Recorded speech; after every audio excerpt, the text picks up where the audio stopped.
everybody, it's Robbie Bessner back with an amazing episode. You guys know me, I'm the co-founder and device developer for Therasage, and today we have the episode of all episodes.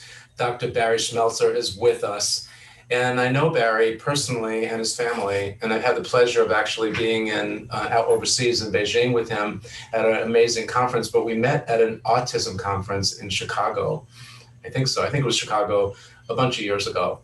Mm-hmm. He's a family practitioner. He focuses on family. He has an amazing family himself, and if he keeps going, he's going to have a football team. So as far as I know, I think he's just under a basketball team of kids, but his practice is very family and kid oriented. And even though his main focus and how I met him was at an autism conference, and he gets on stage and he talks with a lot of colleagues and high-end practitioners, and he knows his way around that turf.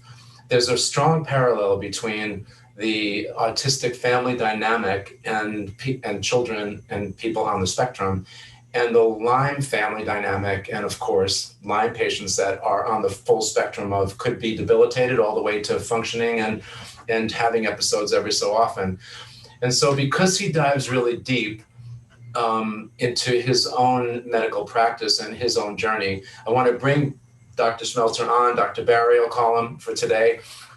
And Barry, give us a little bit of a backdrop on you, what you brought you to where you are, and then let's dive into a little bit of the pearls that we can offer to the Lyme community. Well, thank you so much, Robbie. And yes, we've been pals for a good long while, and it's been a wonderful relationship that has evolved over time. One area, though, that we have to discuss real quick, and it's not a big deal, and I get called Dr. Barry a lot, but I'm actually a physician assistant. So Barry, and you can call me that. I never claim ever to be a doctor, but I get that all the time. So it's not a problem. I don't have any problem with it. I'm the owner operator of Healing Provisions here in Austin and San Antonio. And yes, my background is definitely in Lyme. I have a personal experience with my son, but the biggest part of what our practice has evolved into is that no longer is it a disability that these kids were dealing with, and the same thing with the debilitating disease that Lyme is. And what has happened over these last 10 years of dealing with so many of these families and trying to assist them in that healing journey, hence why I called my practice Healing Provisions, not Managed Provisions, is that we really wanted to focus on getting beyond just managed care.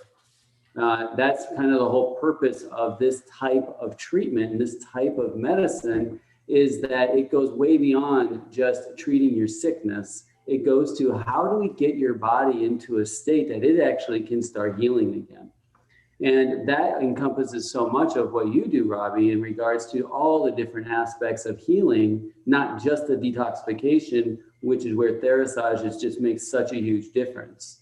What I do is I start getting into so much more in the history, because even with something as difficult to address as Lyme doesn't necessarily cause that kind of a problem in every patient. And so much of what creates this chronic debilitating or just very, very frustrating type of situation when it comes to Lyme has so much to do with what else is going on in not only the body, but in that family or in that situation that is either helping or inhibiting their ability to heal. Right. So that's where looking beyond the disease itself and into so many of these different aspects, and that gets more into the environmental medicine side of me.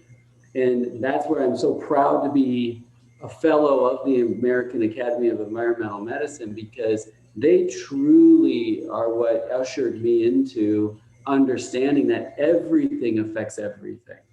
So you can't just look at the physical symptoms. You can't just look at the numbers at what they're telling you. You really have to look at why is it that this patient is seeming to get a little better than worse, or getting to where they're doing better, but then all of a sudden, seasonally, they seem to do worse. What is that? Is that a relapsing form of Lyme? Or is it possibly they have allergies that no one's ever looked at?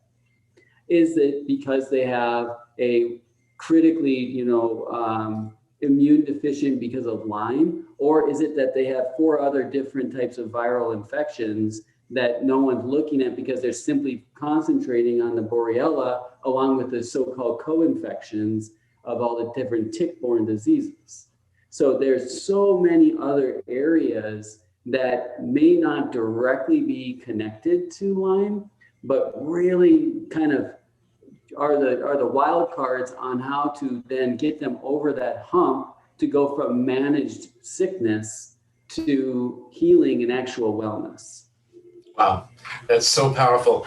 I'm really glad that you brought up that whole environmental piece, because for those of you that just tuned in, Barry is basically talking about the environmental influences, and in a more modern language, they speak to the epigenetics. So how is our environment and the things that we breathe, eat, drink, are all these environmental influences affecting our disposition, our symptoms, are actually in some cases our genetics. So it could be bringing out genetic proclivities or tendencies that we may never have seen before, absent the toxic environment we're in these days. And now, speaking to the Lyme community, you've got this toxic environment, the epigenetics that are shifting, and you've got an imbalance that's all of this has created in your internal environment, your microbiome, that's making you symptomatic. And so, yes, Lyme is there, the co-infections are there. But it really, what we need to speak to, what you're talking about, is the imbalance that's being created. And of course, the environmental influences that could be suppressing your immune system, allowing that imbalance to occur. Right. So focus on the terrain, focus on the things, creating that healthy platform by which your body can thrive, right? It's exactly what environmental medicine is based upon. That whole everything affects everything goes to what we really focus on, which is total burden or total load, that everybody has a certain ability to handle things that aren't us. And you spoke to a really great piece in regards to what we eat, drink, and breathe, and that absorption piece of, we may be thinking we're eating something that's giving us 1,000 calories that we need for energy, right? But if you aren't absorbing 400 of those 1,000, you have 400, calories going in the toilet. You're only netting 60% of your energy, and that's an absorption problem. And then you go beyond that, and that gets into the whole microbiome medicine. But the other thing too, Robbie, that is also a big part of this, that is a very unknown factor that fills that same bucket in regards to burden, is stress. Right. And if 2020 has taught us anything, is that when you are stressed, you are less able to fight infection. And I find that telling people not to stress is one of the worst ways to get them to de-stress.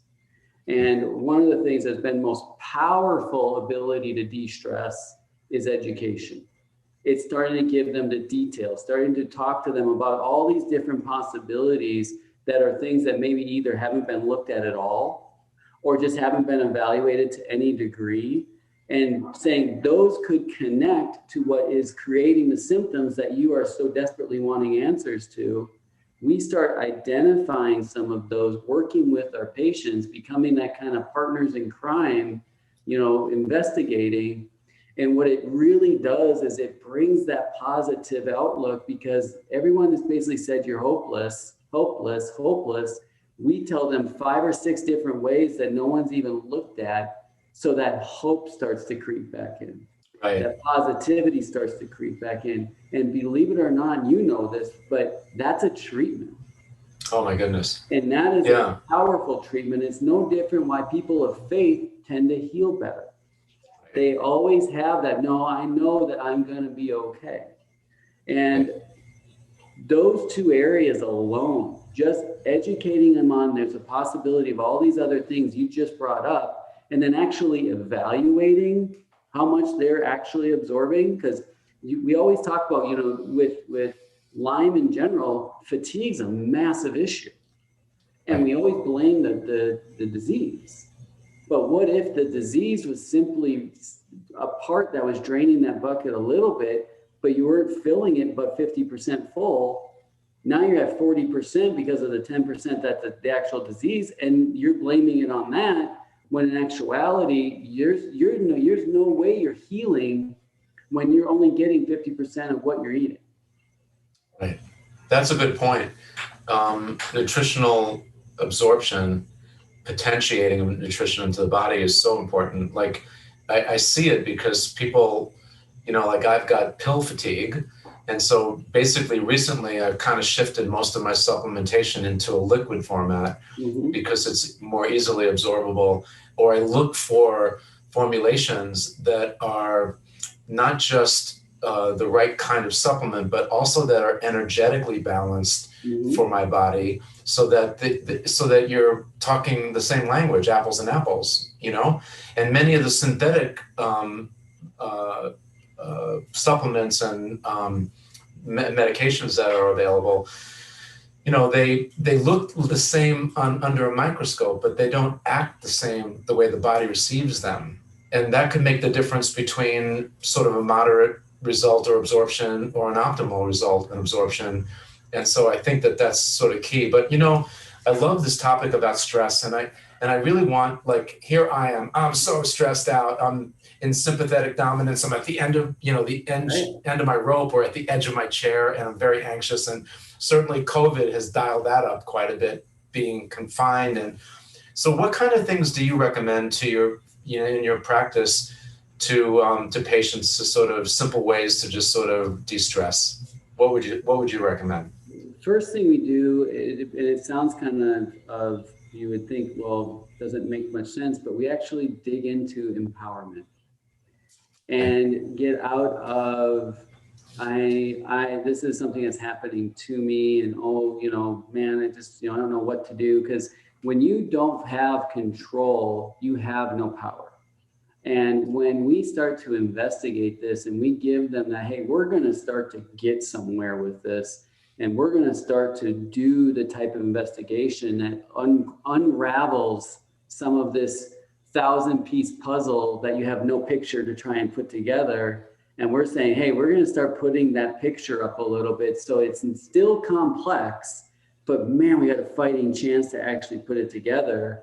That I found by far, especially and especially with the moms that I I have the pleasure of actually being a part of their journey, because women and men, we are Mars and Venus.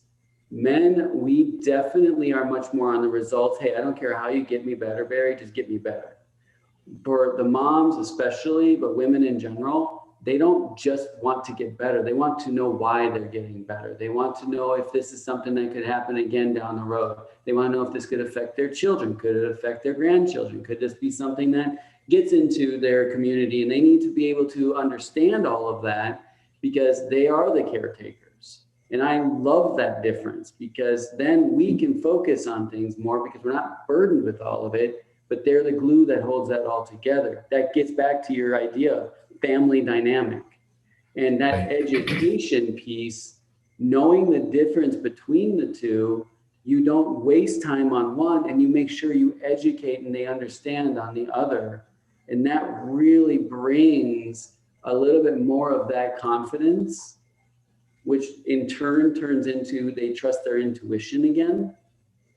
And I have literally seen the stress levels just melt as we start getting into understanding what was going on in the first place. So that's kind of the first most powerful. The second is, I really encourage my patients in multiple ways to gain movement in their day. And I don't mean to go to the gym. I'm a huge fan of nature therapy, as are you. You get the beach, lucky guy. I get the forest, so I can go into and go on a hike. That quiet takes you out of that autonomic dopamine-driven fight or flight. And breathing that oxygen is a big deal. and it actually forces your body to regulate itself. Right. So that's another strategy, is just getting movement. And then the sweating and movement just gets your lymphatics going. It gets your detox going better. It actually gets you sweating, which is a huge organ for detoxification. And it gets you going to the bathroom more often, because that motility and getting rid of toxins is how you get rid of all the things that you're trying to deal with Lyme in the first place.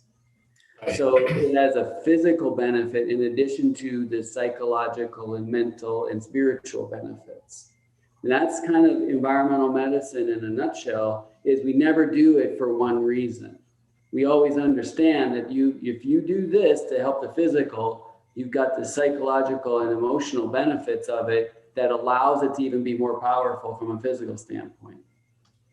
Wow, great stuff. Movement is kind of interesting because, when you have an episode of Lyme and sometimes you're just flat on your back, you have no energy, and, it could be a week or two at a time in having a reaction or an episode. It's hard to think or even imagine, what is the light at the end of the tunnel. But when you're talking about movement, it's interesting to me because movement can be defined a lot of ways. I mean, you could put on some kind of energetic kind of music and sort of dance around the house. You can get a little rebounder trampoline and bounce around for 5 minutes. Or if you've got family members, sort of fool around with them and, play board games that involve movement to them. Yep. So it doesn't mean running to the gym and getting a workout. Exactly. Yeah, you can just start off sort of simple and slow. That's, how great it Stretching. Can be. Stretching. Yeah. Just getting the body into a place that it's actually able to, because that tension just puts you into even more of that anxiety and fight or flight. And it's such a powerful part of healing. And when you are living in a state of kind of that perpetual unknown, you have to do everything you can to keep out of falling down that deep, kind of dark place. Because it's not, because then you do, because how many people who are dealing with chronic Lyme end up being put onto some type of psychological, psychiatric medication, not because it treats their Lyme at all, because they just can't cope. And it's being perpetuated in the medical community because they're basically saying, well, since we can't figure you out, you're crazy. It's a frustrating thing that I hear from so many of the families that I see, not just from a Lyme perspective, but even autism and just chronic disease in general. Right. Yeah. I can't tell you the numbers, and it's just not alarming numbers of customers and patients that we have talked to that have been at that place where the doctor or the practitioner they've gone to can't find what's going on with them. So they say to them, "You're crazy. This isn't physical. This is, definitely mental. So go see a psychiatrist." Exactly. And the patient knows, the person knows that they're off. They know that they're not feeling well. And so, I don't know, there's, that synapse or that gap between Lyme literacy and practitioners that really are asking the right questions so that they actually can guide the patient the right way. And so I think a big lesson, a big pearl from this discussion is start to listen to that voice inside of you. You're not crazy. And if you're surrounded with family members that are as scared as you are about this, don't thrive on their negativity, like the negative Nancy's out there. Like, sort of set aside those toxic relationships and focus on the will to live, which you mentioned earlier is such an important component to healing in general. And even your reference to religion or spirituality, it's okay to have a connection to your higher powers, to your ancestors in that way. And those are those voices that speak to you, that give you guidance. And so often we forget to listen. I mean, I went through that myself. I started having voices in my head as early as 8 or 9, but ignored them till my mid-30s. And then I started to realize that when I'd ask the question, should I go left or right? And my voice said, go right, but I went left just because I am who I am. Karma. The voice was always right. That Karma intuitive. So as great as a practitioner as you are, I can be, and even some of the other all-stars that we are bringing on through this Lyme campaign, the best doctor on the planet is the one that's inside of us. So, wow. And then you talked a little bit about the victim mentality. Like, yeah, you have Lyme and you have things going on. We know that. But you have the power to actually make that change and make that shift. And we don't. Though, Robbie, just 1 second though, because I think what I don't want anyone to feel is that I'm judging anyone that is dealing with a chronic debilitating disease. This is real. It is absolutely real. The pain is real. The desperation is real. I don't want anyone to think that, oh, they're just trying to get away with things. That is not the case whatsoever. It is simply having that hope and not letting Lyme become who you are. Fight that narrative that everyone, well, you're a Lyme person or you're a chronic fatigue person because they don't believe in Lyme, or you have fibromyalgia because they don't believe that you have anything real. I want people to, that's the victim mentality. I don't want people to fall into it. I don't feel that way. I feel everything that they're doing and everything they're feeling and dealing with is real, but it hasn't been investigated in a way that I do a lot of analogies to cars. And I tell them, like, when you go and you have a disease where you can't think right and you're fatigued, and you go to the doctor that is supposed to be checking you, and it's like going to the mechanic, but all they do is I'm a battery mechanic. That's all I do. And he lifts the hood, looks at the battery, says, well, there might be something wrong, and fixes the battery, and then shuts the hood, and you don't start. Then they look at you and say, well, you have no start disease. And they don't check anything else. Yeah, it's not my job. Right, exactly. Check anything. I mean, in a car scenario, we would be like, that's ridiculous. But you would go to a neurologist, or you would go to a psychiatrist, or you would go to a general practitioner. And a lot of times they will go based upon that one symptom, investigate that one symptom, and then basically say, well, you have no car start disease.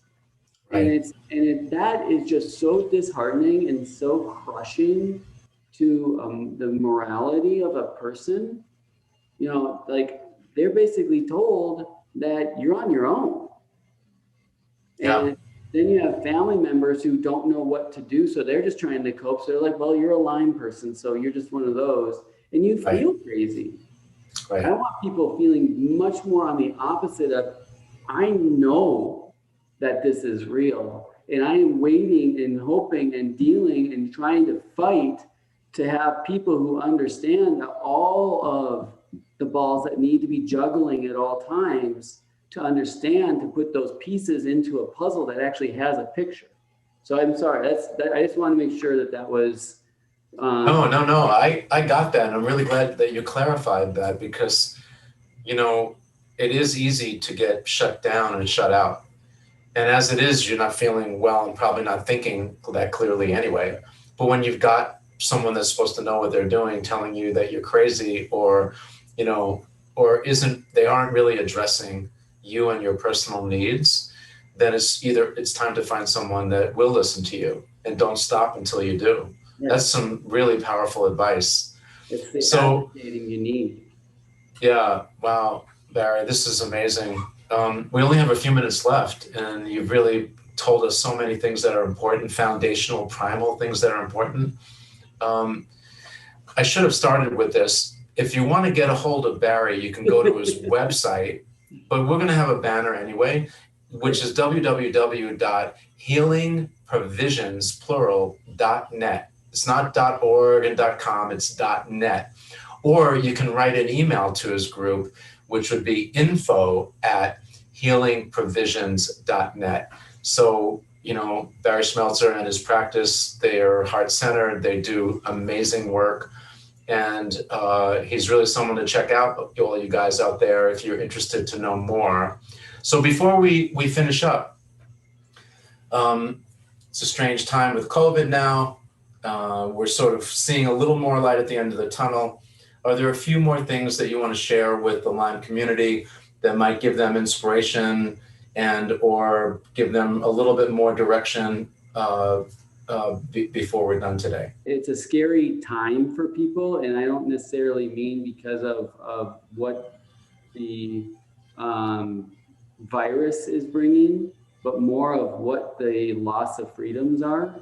And what people need to know is that during this time, try to make sure that you keep your own, your own thought processes, your own ideas. Don't lose sight and get caught up in a lot of what's going on right now, because there's so much noise that it really overwhelms even my system many times. And if I wasn't in this all the time, I could see how I could really live in a very fearful state. And I'm a big believer in education. I'm a big believer in empowerment. I really want people to say, okay, let's logically look into these things. And in the context of what we're dealing with, how much does this affect what we're dealing with, and how much does it not? And when you start to kind of approach it that way, you can put it where it should be. And that's in the context of kind of everything else you're already dealing with, both from a personal standpoint, but also as kind of a community.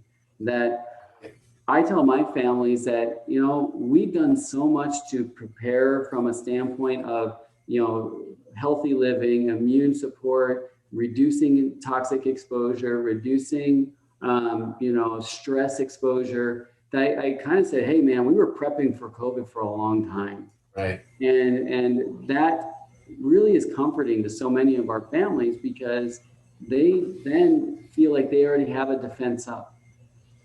Right. And it's more so just, okay, let's just navigate with everything else that's going on. We don't have to put fear in the front. And I guess that would be my hope for everybody, is that trust your immune system when it comes to this. I know that when it comes to, you really don't feel that way when it comes to you're dealing with a chronic illness, but there's so much more to this than simply that one piece. In that if we can start to understand those other areas, your body is naturally made to address these issues. We just have to get out of its way in many ways. Wow, so powerful. Barry, thank you for taking out the time to share your knowledge and your wisdom with all of us. I know that there's plenty of pearls, and there'll be show notes here so people will be able to pick and choose the highlights and the time in this interview to tune in. Barry Smeltzer, healingprovisions.net. You're awesome. Thank you for joining us today. Thank you for your contribution to community, your heart-centered position about things, and just giving all of us out there a whole bunch of hope, because we do have an innate ability to heal. Our deliverer, our higher powers, they gave us all of those instructions. The body's got memory. We just have to kind of scale it back a little bit, get rid of some of the toxic relationships, take inventory, take this opportunity to cull through some of the things we liked and didn't like in the past, and then step forward with a healthier attitude. Mm-hmm. So, Barry, thank you again. Best to you and your family and your practice and all the things that you're doing. Thank you so much, Robbie, for the opportunity. This is such an important topic with families that truly deserve everything we've got, and we all have to get better. I think that from a determination, perseverance type of a community, Lyme is simply a word. And families that come into this, it's just like the autism community. I don't like even talking about Lyme or talking about autism, because to me, there's so many other factors that can be benefited. But the relationships that I have gotten from that community, I'm sure translates into so many of the families that are in the Lyme community, and you gain family you never thought you would gain. So yes, it's a terrible disease and it's debilitating, but the journey doesn't have to be negative. I think it can be a really positive experience. Cool. Thanks again, Barry. Hey everybody, it's Robbie Bessner. Thanks so much for joining us today. Please share this content with anyone that you think might benefit from it, and we're looking forward to having you with us tomorrow for another great interview.